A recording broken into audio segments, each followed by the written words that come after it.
let's get into the guy that said some not nice things this week. And we're kind of like putting it off to the side a little bit here, guys. And then people keep bringing it up. I still keep seeing it on Facebook and stuff like that and Twitter. And I'm kind of shocked by how popular it is to talk about this. So we're going to go into it. And that's Bill bashing the Giants on the show. He was on the Pat McAfee show. Now, I know Pat McAfee has his like loyal people that like watch him nonstop while they're working and stuff like that all throughout the day. I'm not one of those people. I will not front and try to make it seem like that whatsoever. I have work to do. I can't sit there and watch TV or even listen to the background while I'm working. I don't have that kind of job. Yeah. But Bill Belichick does go on there periodically. I don't know if he gets paid like Aaron Rodgers did to do it. Just saying, there is an element of that why he gets really good guests. Wait, so they're not good friends? Wait, what? You mean the retired punter doesn't know everybody? Yeah, wait, what? Yeah, I know. It's crazy. It's crazy. So here's what he said. He was kind of upset about the whole Barkley leaving the Giants thing, and not for the Giants. He was upset for Barkley's sake. And he said, it looked like in Hard Knocks, I don't think Daboll wanted to get rid of Saquon, and I certainly don't think John Mara wanted to get rid of Saquon. It just seemed like a general manager thing. Like, we don't think anyone will pay him, but kind of everybody in the league knew that he was going to go to the Eagles. I don't think everyone was on the same page with that. At least it didn't appear that way from Hard Knocks, which honestly, I'm surprised they even let that air with that kind of tone being in it. I really don't understand. He was their best player for a couple of $1 million more. They could have kept him. Instead, I guess they got a guard or something. I don't know. The offensive line doesn't look very good. They're playing a guy at left tackle who shouldn't be playing left tackle. Evan Neal was drafted in the first round. He doesn't play. Then have some UFA guards that are pretty suspect. It's a tough line. Honestly, I thought that the quarterback is trying to hang in there, but it's been tough sledding. That's a little brutal for a guy who, listen, if you talk to people who know Bill Belichick, he holds the Giants and the Mara family in very high regard. He really respects the time he had there, which sounds weird because that was like 40 years ago, but it's been a while. Not trying to sing a Sting song. It's been a while. But there's been rumors about him coming back. So I want to kind of break this down bit by bit here real quick, guys. So first off, I don't think Daboll wanted to get rid of Saquon, and I don't think John Mara wanted to get rid of Saquon. It just seemed like a general manager thing.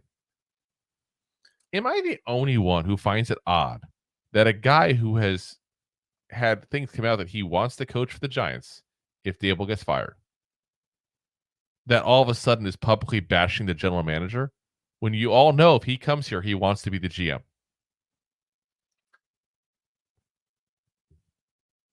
I'm just saying.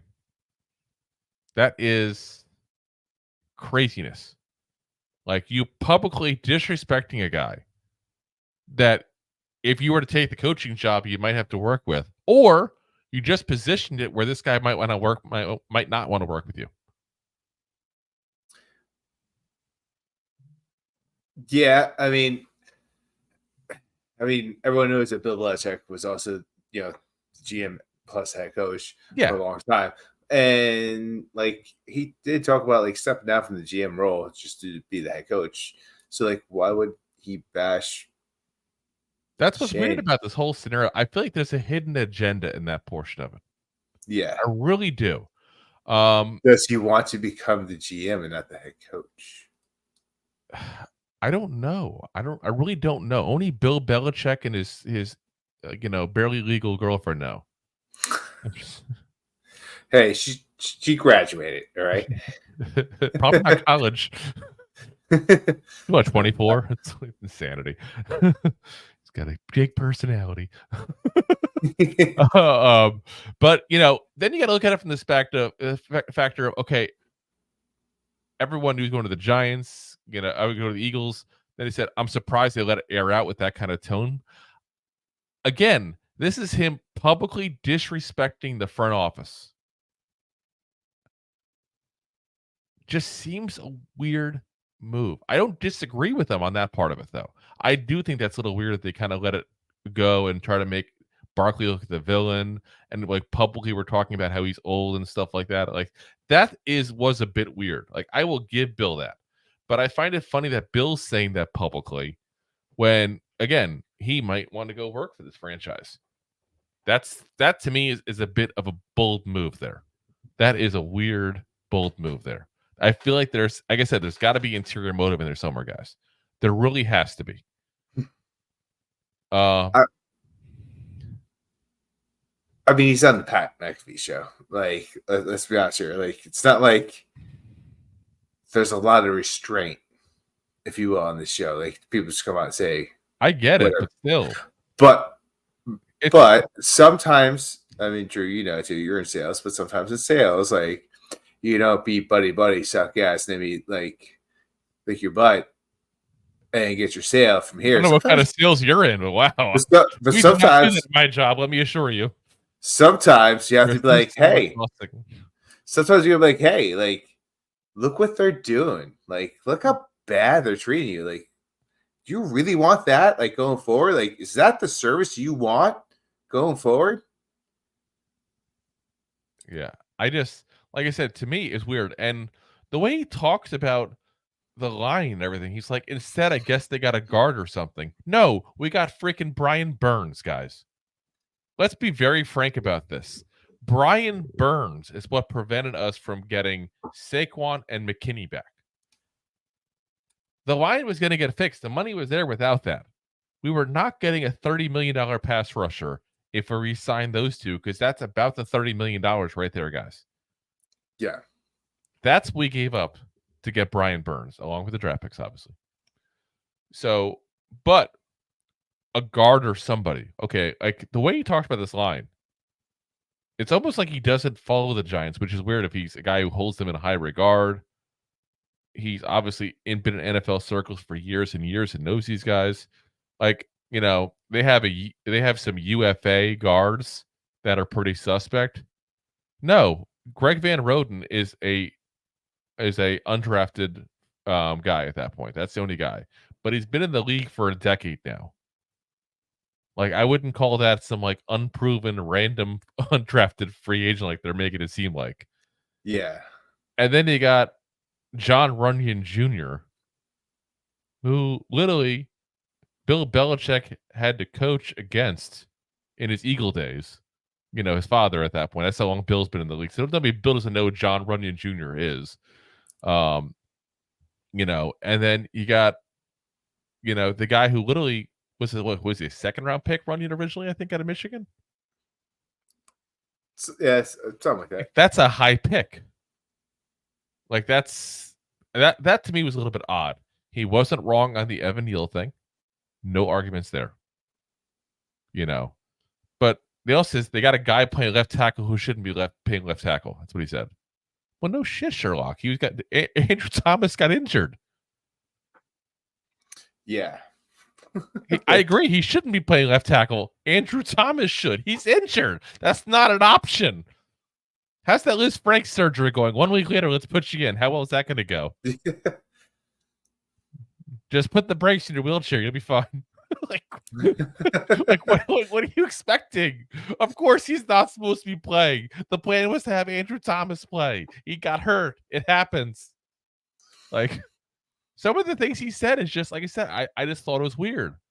And then he ends it up saying, like I said, I thought the QB is trying to hang in there. This is what, honestly, that's the comment to me that wraps this whole thing up in a bow of saying, I am basically job interviewing for John Mara right now. He basically said, your GM sucked. He aired out the dirty laundry. Your offensive line is poop. You let a guy go that everybody knew was going to go. Oh, yeah, and your quarterback's trying that I know you like.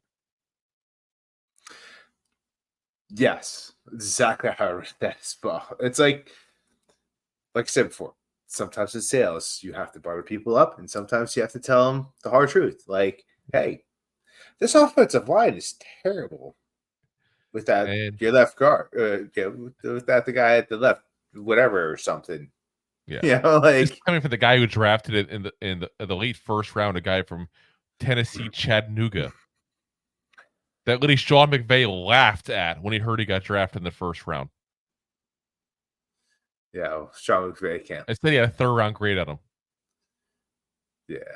I'm just saying, like, maybe Bill Belichick is in a little more of a glass house than he recognizes.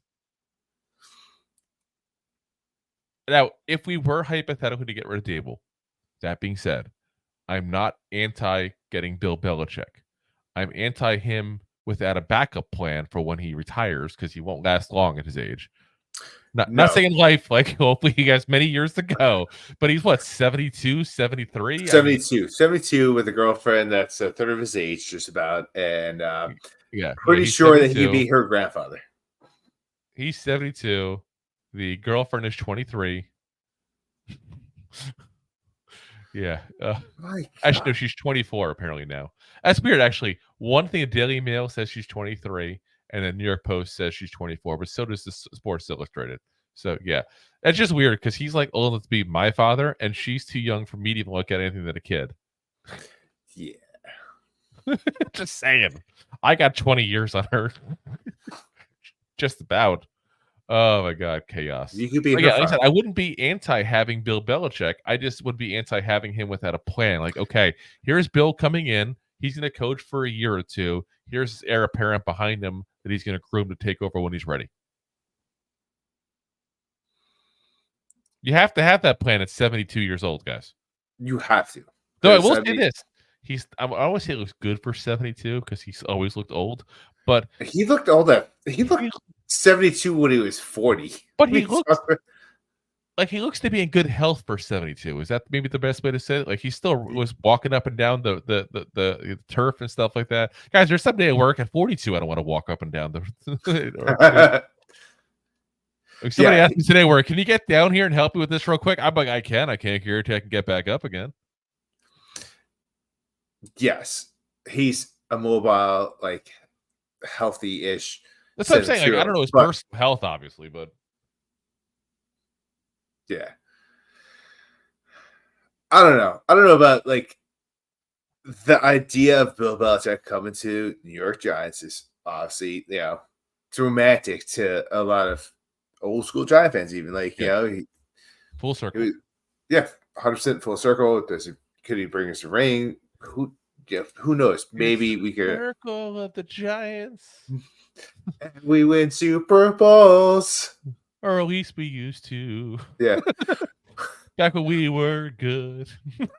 But, like you said, he's 72 years old. How long is he going to be in this league? And also, like, look at the decline he had after, Brady left. Not necessarily saying that Brady made him what he was, but is he just coaching old school football?